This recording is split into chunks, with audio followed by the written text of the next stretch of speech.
Everyone, thanks for joining us in this additional portion of our series concerning diving into the cloud, an educational webinar series presented by Line Systems. My name is Warren Rayburn. I serve in the capacity of the Executive Vice President here at LSI, so I want to thank you again for joining us. So the title of this latest installment is Public, Private, or Hybrid Cloud, which is right for you and your business.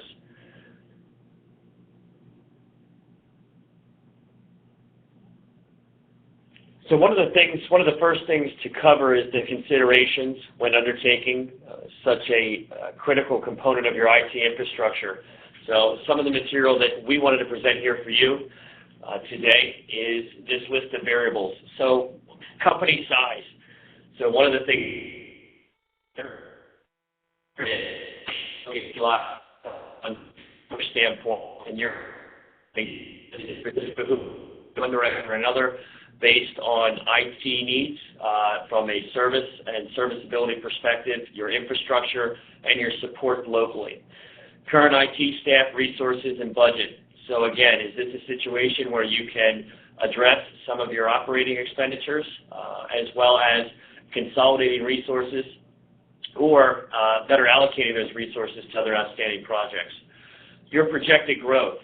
One of the things that we'll go over here today is how each of these respective models of cloud services complement projected growth, whereas some of them may be seen as there are other angles of this that may be seen as a detriment.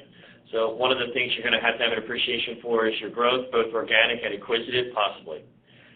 Next, the available physical infrastructure. Many of you are possibly contemplating a move from a private on-premise cloud environment or just a local data center environment that you house within your premise to a cloud-oriented environment. So one of the considerations is going to be, are you outgrowing your physical space wherever you may be, and how a data center partner or provider can complement that growth in the future. Next, business-critical applications and storage. So again, depending on the nature of your business, be it a development firm, retail, etc., some of the cloud service options are certainly going to complement more readily what you do at the end of the day. So you're going to have firmware updates, you're going to have license updates, you're going to have product and software updates that you're going to be responsible for maintaining, supporting, and managing. Certainly we can get into here today, and we will, how a cloud environment best addresses some of those considerations. Also, we talked about storage here in this point as well. The storage side of things, again, a considerable, investment from a local standpoint. We talked about infrastructure in the previous point as well. Certainly storage has to be considered a component of that infrastructure. How quickly you can assimilate more storage into your environment, that's something you're going to have to ask yourself as well when you talk about some of the other previous points like growth and company size. Software development needs.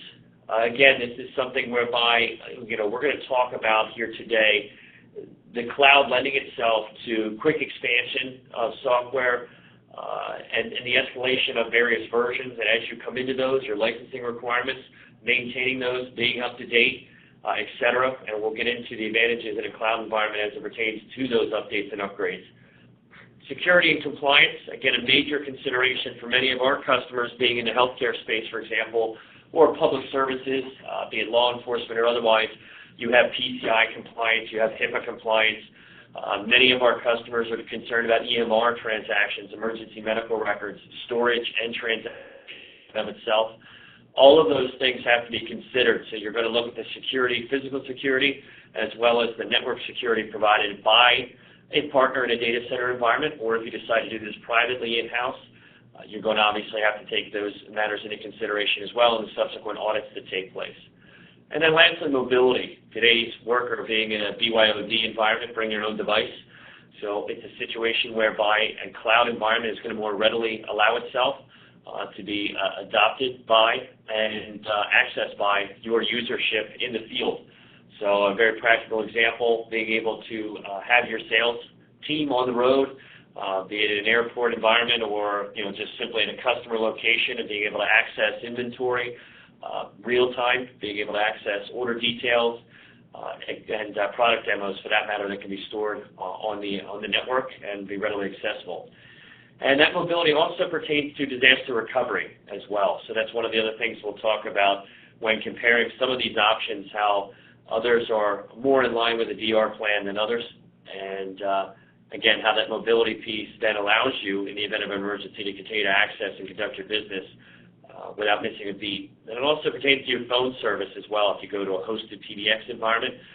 That way, again, your auto attendant, your IVR functionality within the phone system itself is hosted in the cloud and not dependent upon local power and access resources to accommodate your business needs. So first, we're going to go over the public cloud environment. So quickly, the public cloud is a virtualized environment that is shared with a number of other clients and tenants. And in just a quick translation, you're looking at more of a data center scenario here. This model is constructed using shared physical resources and is accessible over a public network. The site IP VPN, site-to-site IP VPN,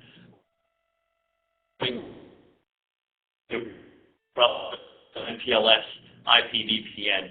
So establishing connectivity in a number of geographically diverse locations and carving out VLANs or virtual local area networks and tagging your data and giving it priority accordingly. Lastly, services in a public cloud environment include platform as a service, infrastructure as a service, and software as a service on a subscription basis. And those are just three of the examples. And in our next series, we're actually going to go through each one of those respectively and give you the pros and cons of each one and product descriptions, etc. So before we get into the advantages, I just wanted to give you an appreciation for some of the survey material we've put together as well, which isn't represented here necessarily. But a 2013 Forrester survey of IT decision makers at 500-plus employee companies showed that more than 75% of enterprises have implemented, are expanding, or plan to implement some type of cloud resource. Additionally, a 2013 SAVIS survey calling on a similar set of 500-plus enterprise companies internationally indicated a dramatic shift in IT infrastructure, with estimates going as high as 70% of all such material being outsourced in the next 5 years. So, and by that, the IT infrastructure side of things, you're talking about your servers, you're talking about your routing infrastructure, router infrastructure, switching environments, all of the above. So, on the advantages, I wanted to talk about cost effectiveness first and foremost. So, since the service provider handles all the hardware, application, and bandwidth costs, setup is just as easy as it is potentially inexpensive. And it's, again, going to be more of a OpEx model as opposed to a CapEx model at the end of the day. And though there is some potential still for installation fees and such, you're not talking about buying outright the material that you're going to need to implement your environment. So a significant reduction or altogether elimination, as we said, or reduction of CapEx considerations will apply.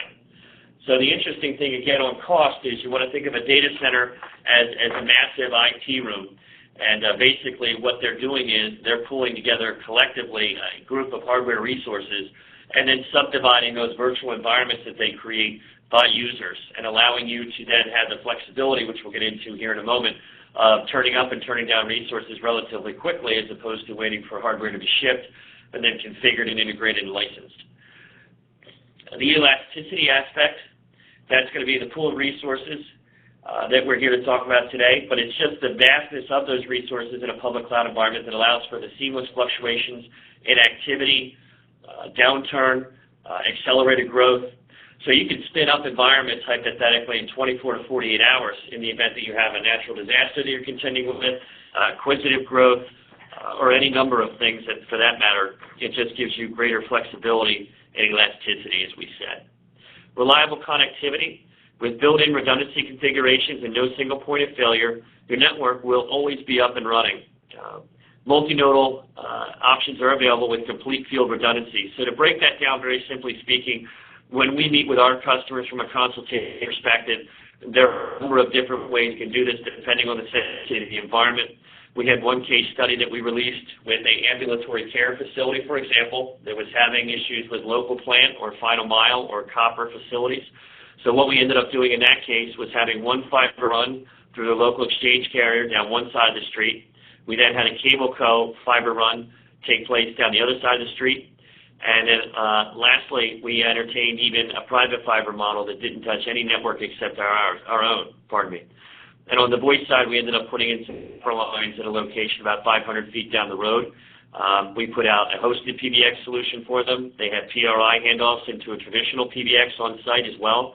So 3 means of failover from a voice perspective. We had 3 means of failover from the standpoint of the local plant as well, and because we put some T1s in there. So we had the private fiber, we had the cable co-build, and we had the LEC T1s. So again, some of those considerations, depending on the sensitivity of your environment and the uptime requirements from a regulatory perspective, ask those questions of your data center partner and your Ethernet service provider. You know, how much redundancy can we build into this? And in addition to that, many data center services providers will offer you an internet backup option, whereby they're going to have anywhere from 8 to 10 different carriers brought into the, in which, in addition, you can also local resources as well. And by that, your sales team, you know, in the event you lose access to your building, they have emergency services that include not only the bandwidth, but also phone resources and desk space. Location independence and diversity. Again, with the public cloud environment, the availability of those services is going to be addressed through an interconnected dark fiber arrangement that's going to connect various nodal points for the data centers. So whereby you can have a situation where you have a location, say you're headquartered in Philadelphia, and you want to get off the East Coast, you could hypothetically have a data center in Chicago if you so choose. If you have a sister location out there and staffing accordingly for local access purposes, or that may not even be a consideration for you, and you just want to make sure that from a weather-related event scenario, you've got some diversity there. You could also have a data center within 45 minutes of your location, staff your IT resources there and all your servers, and then have a redundancy plan where in the event that you lose the connectivity between your location and that primary data center, you could have a secondary run to a sister data center and have those backed up continually. Next, the utility model. Public clouds typically employs a pay-as-you-go model, so you only pay for what you need and avoid wasting your resources. So one of the biggest things to consider when going and looking at public versus private cloud options. In a private cloud environment, you're actually responsible for either leasing and or acquiring the respective hardware that you need. So in the event of the utility model, you're actually splitting those hardware costs among a greater group of individuals in that data center. And the ability then there is to not necessarily overcompensate or overpay, and it allows you to quickly, as we talked about in the second point, the elasticity to turn up resources in a virtual situation and avoid having resources sitting around waiting for you either to expand and grow into or quickly grow out of, hypothetically. So with that being said, there was, through Channel Vision Magazine and GrowthMark, a survey that just asked folks with greater than 50 employees what cloud services they were most interested in. And the top 3 services were email servers at 34%, so maybe an Office 365 type product, or housing your email servers, for that matter, outside of your of your space and independently putting them in a data center. Second at 32 points was the storage indoor environment, so secure storage area networks, so SANs, taking advantage of the power that's available at a data center and the storage environments that are there. Certainly, and the availability of resources and to spin them up quickly enough as needed. And lastly, your web servers and getting them off-prem and getting them out to the cloud and accessing those software applications and otherwise out at the edge level. Disadvantages, the shared hardware environment. So as much as that can be an advantage, you also have to consider that since your server shares the same hardware network source as other clients in the cloud, meeting compliance requirements such as PCI, HIPAA, or SOX may be a restriction or consideration. So those are questions you're going to have to ask. If you have hardware requirements, again, you're going to need to ask those questions in the front end to see if there's additional operating or capital expenditures that you're going to have to account for to transition into those environments out of your current allocation. Less control, your virtual servers placed on whatever hardware or network is available through your provider or what's designated for your use, which can lead to you're forfeiting the ability to select specific preferences pertaining to hardware or storage performance and/or partners. So again, as we said, just a moment ago in the shared hardware environment, you are going to have to make a distinction between, where you're at currently and what you're going to be potentially moving into in the cloud, and if that creates any conflicts for you. And again, what is your subject matter experts say on the IT side? Are they comfortable working in that environment? Are you going to have to outsource that potentially, that support, that management? And that leads me to the last point on the disadvantages, which is the self-management angle of things. Self-management piece is going to be a situation where, again, you're having to address the support from your perspective in the business. So again, your IT resources, we talked about potentially addressing those operating expenditures.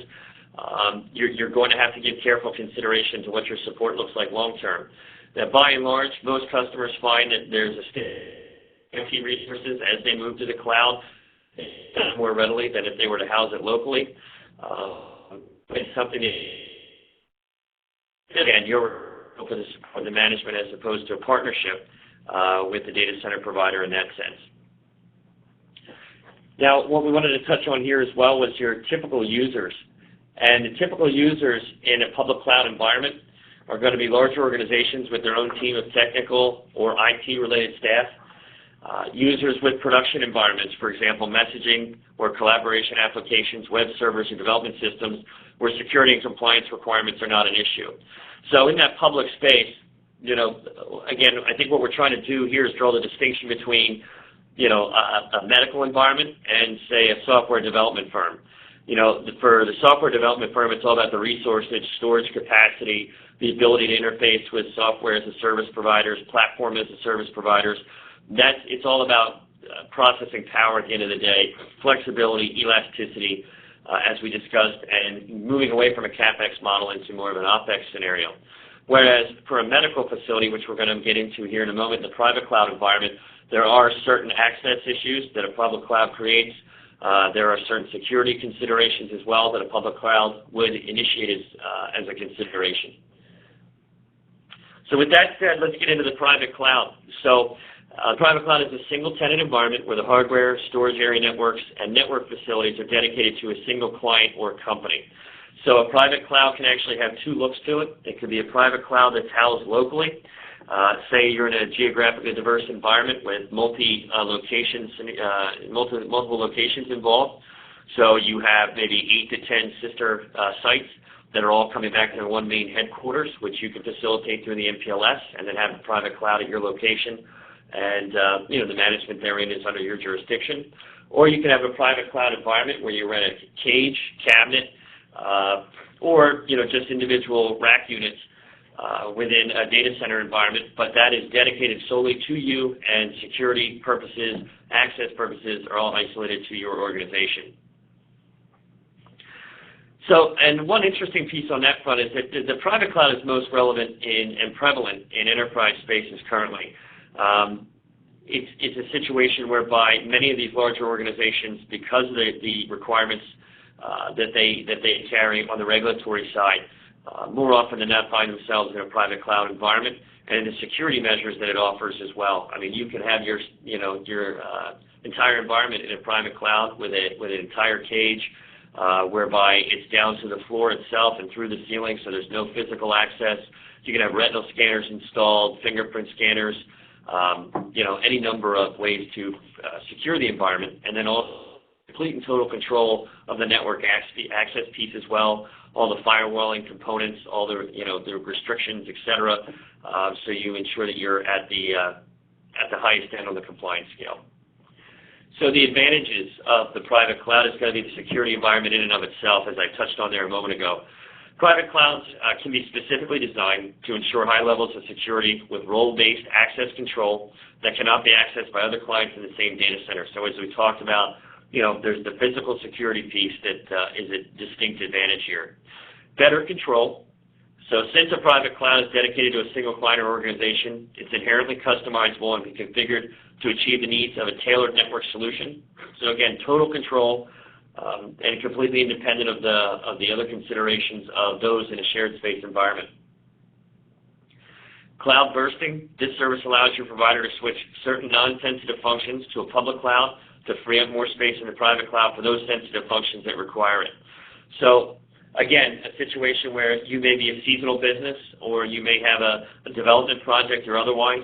So the data center provider that you work with, you're going to want to have that flexibility to quickly move things around to accommodate those needs and burstability. Virtualization and data center automation, that's the scalability or auto provisioning of new hosts, maximum hardware utilization through consolidation, and remote resource management. So again, the scalability in the private cloud is something that we're going to talk about as well as a detriment. Scalability allows you to spin up available virtual resources that you have, and we'll get into the detriment on that here in a moment.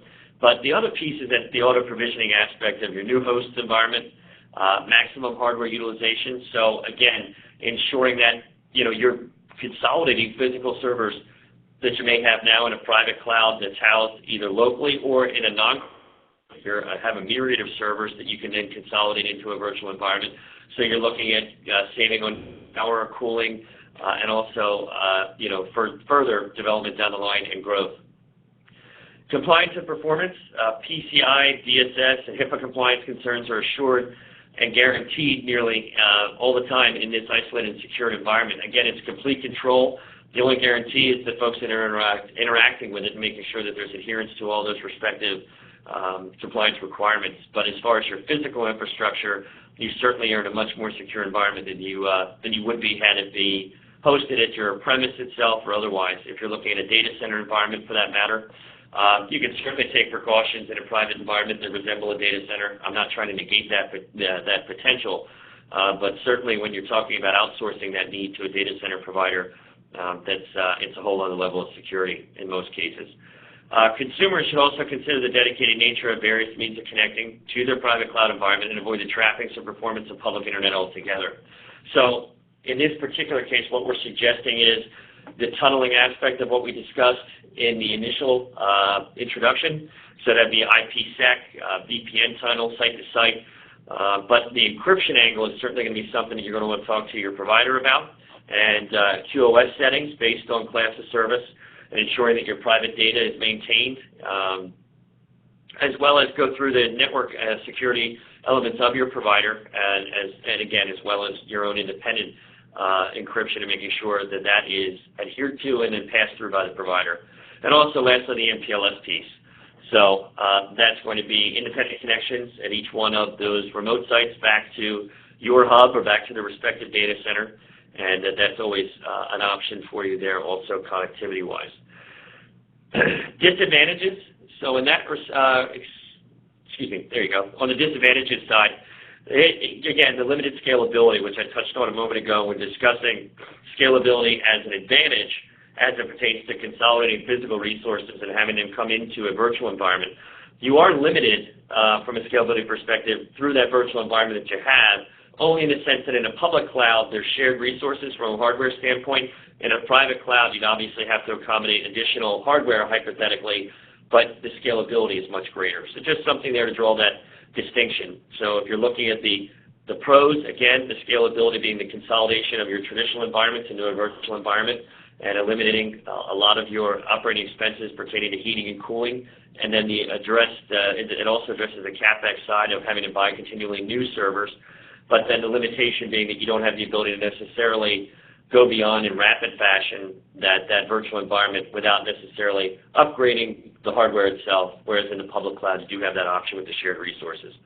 It's restricted to local use, so that can be expensive and difficult to deploy in multiple locations globally. So when we say that it's restricted to local use, just keep in mind that, again, you're going to have your hardware in one place. So it's either going to be a situation whereby you have a private cloud in your environment within your infrastructure, and you have 8 to 10 locations that come back to a hub in Philadelphia, or you have 8 to 10 locations that come back to a data center. Now, the interesting thing is, and we're going to get into in a little bit here with the hybrid cloud models, is how you can diversify that. So you can have your information come back to your hub in Philadelphia, accessing a group of servers there that you have designated, but then you can send other requests or inquiries to the data center, and then you can back up each other. So you can have fully redundant private clouds in that sense, or you can go into a hybrid cloud where one end of that equation is on the public side, so maybe some non-critical or non-essential material goes to the public side, and then you have the private side being stored at your hub in Philadelphia per se. Lastly, it requires additional skill sets or training. So the virtualization and cloud computing expertise that's required to develop and maintain a private cloud model may not be inherent to your organization. Now, there's certainly groups out there from an IT services perspective or within the data center supplier and their infrastructure that may be able to assist there as well. But certainly want to take a look at training and, again, we talked about the ability or the need to perhaps change hardware environments. So that's something you have to take into consideration also. So your typical users in a private cloud environment, as we discussed when going through the public piece, you're looking at medical facilities and other such institutions with very sensitive information sets. So just to expand upon that further, end users with security or compliance considerations, such as large-scale retail entities that are handling financially secure information. We've all heard about the issue with Target this last year. So again, that's something that, those retail entities, because of the PCI compliance, credit card information, potential social security card number, being exchanged, et cetera, all of that detail needs to be locked down and secure. Medical facilities, obviously the EMR situation, insurance information, and again, personal information is there. Social security number is always being a consideration. All of that bank account information, which leads us into the next point, obviously, with banking, trading, and financial institutions. Given the sensitivity of that information, again, a private cloud just makes all the sense in the world. You're locking that down, you're restricting the access, and you're controlling that environment. And lastly, clients with specific hardware development requirements that demand the flexibility and control best exhibited by a private cloud, be it software development objectives that demand unique environments not supported by structured public settings, or the desire to control costs to achieve those objectives. So like we talked about, the private cloud is going to accommodate your developers and their preferences from a hardware standpoint. You can interface with a number of different as-a-service models still in the private cloud that doesn't restrict your ability to entertain a platform as a service. And I will get into that, in our next series when I use line systems, for that matter, as an example of platform as a service. So the next piece that we're going to look into is the hybrid cloud. So hybrid cloud is an integrated cloud service utilizing both private and public cloud models or options to perform specific functions within that same organization. Hybrid cloud environments can be implemented in a number of ways. You can have separate cloud providers team up to offer both public or private services as an integrated solution. Individual cloud providers offer a complete hybrid approach in many cases.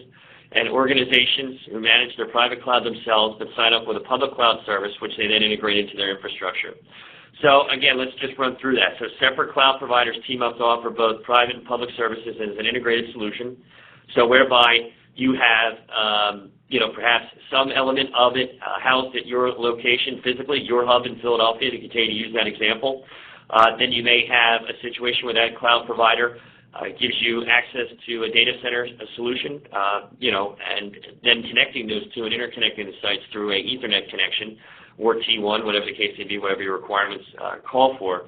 But it's a situation where those private resources are there at the location or otherwise. They can be at the data center, vice versa, and those public services as well. So the real crux of the hybrid cloud is taking advantage of both, locking down what you need to from a security perspective, and then allowing your growth and non-critical applications to migrate to a public environment. Individual cloud providers offer a completely hybrid approach, so whereby you have a situation where you may have a data center provider where you have a private cage or a cabinet that you've leased and or purchased, for that matter, whereby that would be your private access point, and then you're interconnected to your network back at the hub to receive that information. And then on the public side, again, bifurcating those needs based on priority, sending some of your development requirements, for example, into the public space, but having it all stored in a data center environment, for example, giving you both private and public cloud options. Organizations who manage their private cloud themselves, and then last point, sign up to a public cloud service, which they then integrate into their infrastructure. So again, you maintain complete control over your private environment as opposed to outsourcing that to a data center provider with your hub in Philadelphia, and then you have public cloud services that you utilize in a data center. Could it be Chicago? In our case with Philadelphia, one of our partners, they have Allentown, Bethlehem, for example, and you could put that the public need out to the cloud or the data centers. The advantages in this case of a hybrid solution, I think we've kind of alluded to those just quickly running through this, but the scalability. So again, by moving as many non-sensitive functions, like we talked about, as possible to the public cloud, it allows you as an organization to benefit from the public cloud scalability and taking that non-sensitive material and moving that to the public space, being able to spin up those resources like we discussed in that public portion of the presentation. And the ability to spin up new servers in 24 to 48 hours, for example, taking your firewalling needs to the cloud and the management aspects of that, and better managing your environment hypothetically through those tools and access points. Affordability. Hybrid clouds allow organizations to access the cost of a public cloud while keeping sensitive operations better and making available better CapEx controls without inhibiting growth. So affordability. So you come back to that argument of how much, if I were to put everything in a private space, that may not be something from a budgetary perspective that we're looking to do or is feasible for us. So again, carving the need to lock down via regulatory compliance or otherwise, and then giving yourself more of a OpEx or a lease model with those other resources, and again, having the ability to go up and down as you see fit and to accommodate your needs. Security. The private cloud element of the hybrid cloud not only provides the security elements that you need that we discussed previously with your regulatory compliance considerations, but it also addresses your sensitive functions as you're looking at accessibility, growth, elasticity. So the security side of this, it takes into account a number of considerations. So we talked about the compliance and regulatory side of it, but it also ensures that, by creating this private environment, that your mission-critical or business-critical resources are available to you as much as possible. Flexibility. It allows your organization to migrate certain high-cost and more maintenance-intensive environments to the public options, and partnering, like I said previously, to offset the demand on your IT resources or to minimize staffing. You can partner to have those things better managed, storage, compute resources, et cetera, while the remaining portion of your IT environment stays local or in a secure private data center off-site. Next, management. It allows the customer to take full advantage of the management tools for remote access and provisioning while balancing private needs for access control and security. It also speaks to application and development needs, finding that balance between what can be supported publicly versus what must remain in-house. So again, the management side of this, with the ability to then, take advantage of the public access side of this, being able to dial in remotely, being able to address user considerations, being able to address privileges on the fly remotely.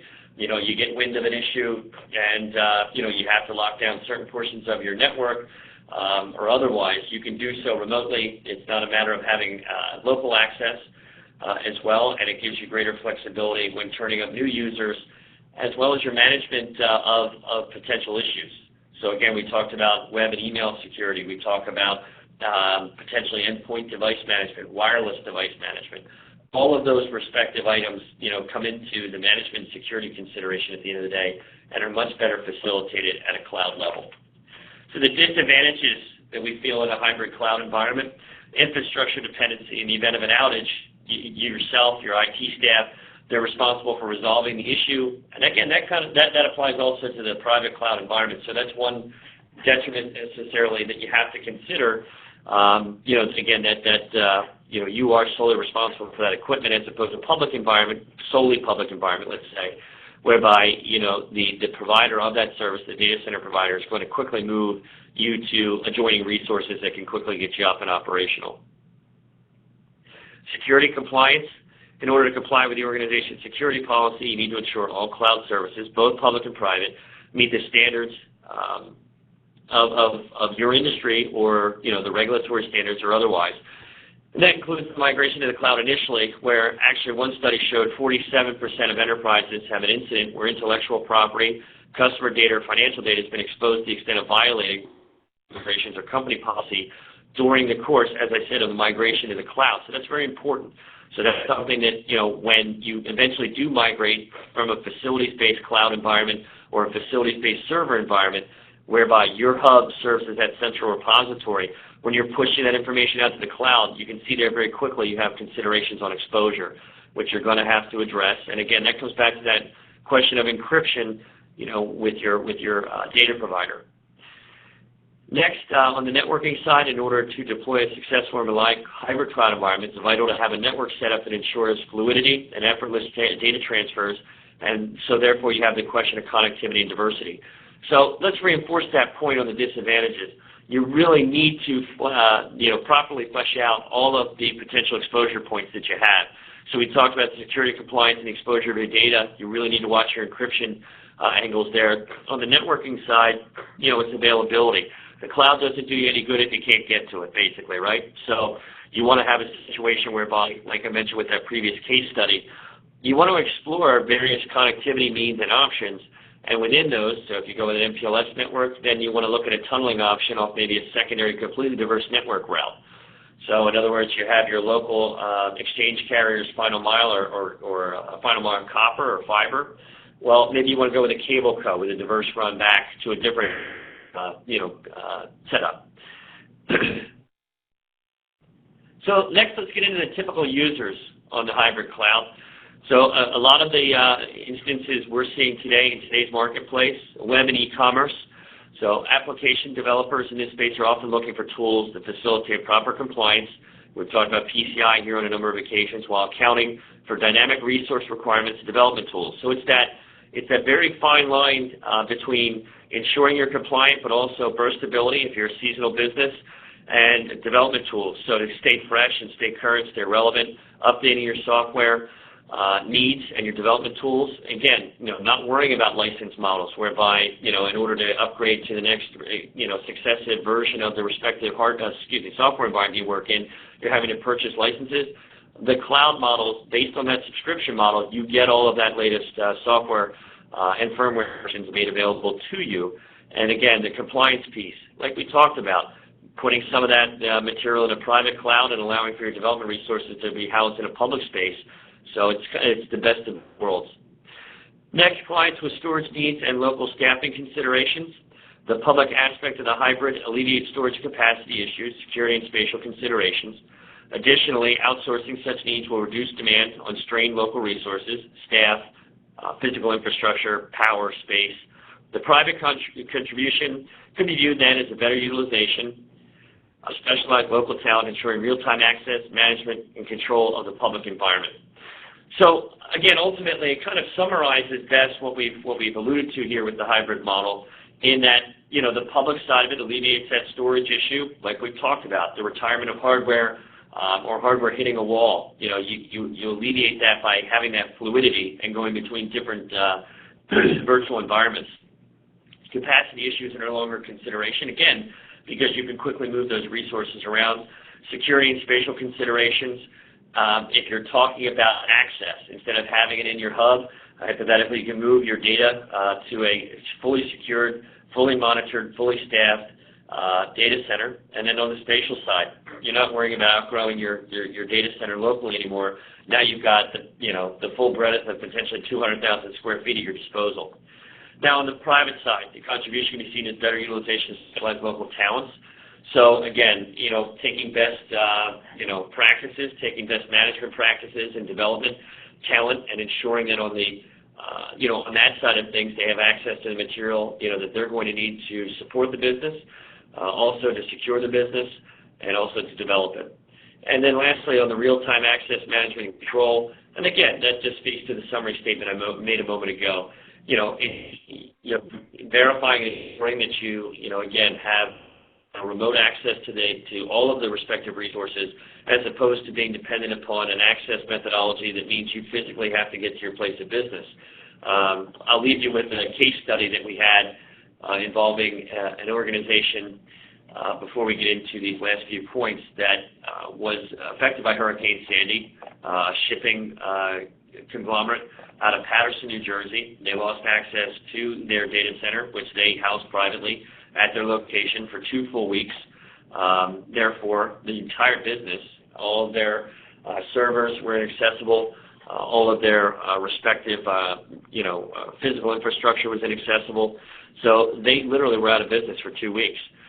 What they did with line systems was linked up all their geographically disparate locations across five different states, brought all that data back to their main location, siphoned off what they felt would remain at the local level, sent the rest of that material to us at 401 North Broad, our primary data center, where we carved out with the VLANs I mentioned previously, virtual local area networks.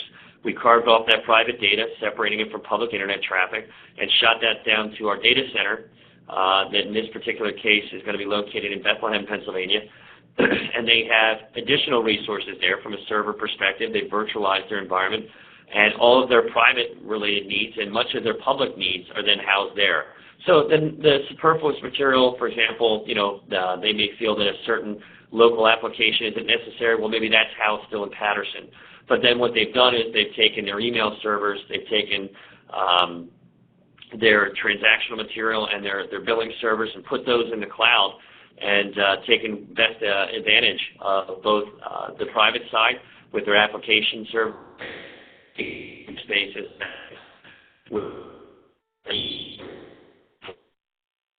so that they can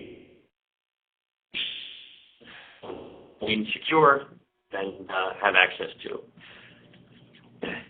So with that said, we want to just quickly run through some of the things to consider that we went through initially. Company size. So like we talked about, private clouds seemingly are more prevalent, in our opinion at least, in the enterprise space, maybe smaller development firms. But, again, an SMB model, maybe there's something to be said for that hybrid approach where you have some of your, non-mission critical material locally that you can get access to, and then some of it at the private cloud level. Current IT staffing, resources, and budget. As we discussed, it can lead to stabilization. It could lead to marginalization of current staffing needs. Projected growth, again, public clouds lend themselves to quick burstability and the ability to be elastic in today's environment, which is certainly a large need. The other thing is, on that projected growth, if you have a seasonal business, then you can outfit a private cloud accordingly to accommodate that as well. It just comes down to your infrastructure and ensuring that you have enough virtual resources to do so. Available physical infrastructure. Very simply put, you're limited by the physical space you occupy with your business as opposed to a data center provider, hypothetically, whereby, as I mentioned, some of our partners have upwards of 200,000 square feet at some of their locations. Business critical applications and storage. Again, what do you absolutely need access to conduct your business? Is it some of the software applications that you run? Is it billing servers? Those are things that are going to have to be identified, as well as your storage area networks. Again, you need to ascertain how much storage you need to facilitate your data and make sure it's backed up appropriately. Software development needs, we touched on that quite a bit throughout the presentation. If you're developing in-house or you're accessing software as a service, that's something you're going to want to take into consideration of what cloud model best allows you to maintain your needs. And as we talked about, software development firms, you could have a public scenario in that sense and make sure that you have quick flexibility present for you to grow in that space. And then lastly, the last 2 points, security and compliance. We talked about PCI, SOX, HIPAA. There's a number of different scenarios for your industry. You definitely want to verify those and make sure that your respective partner and or if you're managing it privately, that you comply, and there'll be the respective audits that take place. And so a lot of times your network services provider can also assist in that endeavor if, in fact, they double as, perhaps a firewall partner. So you can ask that of your Ethernet services provider as well as your data services provider. A data center service provider, I apologize. Lastly, the mobility piece. And again, you can get this remotely, as I mentioned, that case study whereby they lost access to their facility for 2 full weeks. If they were in the cloud at the time, everybody could have remained at home, could have accessed the information as needed through the VPN system, whereby, at that point they can, address it from home, or they could hypothetically, as an organization, you could rent space during a disaster with a data center partner and access your, have your employees access the information through that mechanism as well. But it's all in all, when you're talking about public cloud options and private cloud, all of it, at the end of the day, very quickly is about mobility and access management. All of those things are extremely important when you're talking about the cloud and the advantages. So lastly, on the questions front, we had some things come in throughout the course of the of the presentation here today, so I appreciate that. One of the questions centered on, what does this market look like long term? How relevant is this? Is this something we need to consider very quickly, or is this something that's more indicative of future growth models? So to that end, I was able to actually dig up a little more information on that front while going through the material today. Gartner says the worldwide public cloud services, that market in and of itself will total $131 billion, and that was as of this time last year. Public cloud services market is to forecast, they're showing a growth rate of 18.5% last year, and that's $31 billion worldwide, up from $111 billion in 2012. So the largest segment of that growth was infrastructure as a service, so cloud computing, storage and print services, and that, again, they were projecting a 5% growth segment in that particular space, even going into this year. So again, we are conducting this webinar based on the fact that we feel that this is going to be a focus in the immediate future. We continue to see growth in this market segment because of some of the recent natural disasters, be it regionally or otherwise, and then the sensitivity and the need for access to so many electronic resources, data sources, et cetera. This has become such a prevalent portion of our world today. So I'm just going to see here if we have any other remaining questions.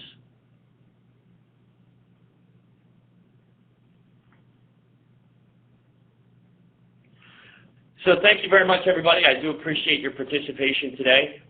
If you do have any questions after we conclude here today, what we can do is, simply just email info@linesystems.com. We can get back to you, certainly, and, answer any related questions you may have. The webinar will also be available online on our website, www.linesystems.com. And we actually will have the as a service trend explained and compared available on the web. We're going to go ahead and get that done on March 25th at 1 o'clock, so hopefully we see more of you in attendance at that point as well. And again, thank you very much for your participation today. We look forward to talking to you next time.